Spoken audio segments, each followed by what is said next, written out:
بردی یاد هشما مرا یادم نمکنی غمت خندم گم کرد تو شادم نمکنی کی روزای آخیرما قطع تا بگذرانم پیشای مرگم یک بار بیا کی بشکنه خمارم سرطانی مغزی سرم عمری مرا خورده استای دکتر گو وقتت کمای مرگت نزدیک شده استای میترسم پیشای مردنم ترا ندیده میرم نمیترسی ما و دنیا ای ترانجیده میرم ما یادت کدم بیا بشکن خمارما سرما دا کتفت مانم دا بغلت خوابم برا یاداری آخیران باره خوابدم بغلت دا نقلت کدم همون وقت دا خوابم دیدم بیشتا بیا یک بار دیگه چشم پوشم دا بغلت وقت چشم مکشم بینم خوابم حقیقت بود ای آرام بخشی جانم بیا کی وقتم کمای مردن دا بغلیت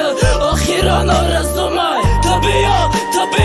مرگم آسان میشه من صدقه جان دادنم در روی دستات میشم شاید یک زمانه عشقی ما سازن کینه مجنونی جوان مرگ لیلی به وفای تو بیا در روی دستات میخواهم جان سپارم چی با این خبره می نیامدی بس راغم چشمم براه چورای به تو بقراری میکنم من میرم پیش خدا ای تو شکایت میکنم ای خدا بعدی مردنم دنیا ما تم گیره هزار یک شب یاری ما دا فراغم گیریه کنم ای خدا کاره که بیا یا بالای قبرم با یک دسته گلی زرنه با آبی چشمی شورش با دلی پر شکسته و خسته و پری دردش قامتی خم زده و چشمای سرخی ترش بیا یا بالای قبرم احساسی تنهایی کنه بیا یا با جسمی مرده دردی پشیمانی کنه بعدی مرگم تو بیا دستمان در روی قبرم اقلان ای زری خاکم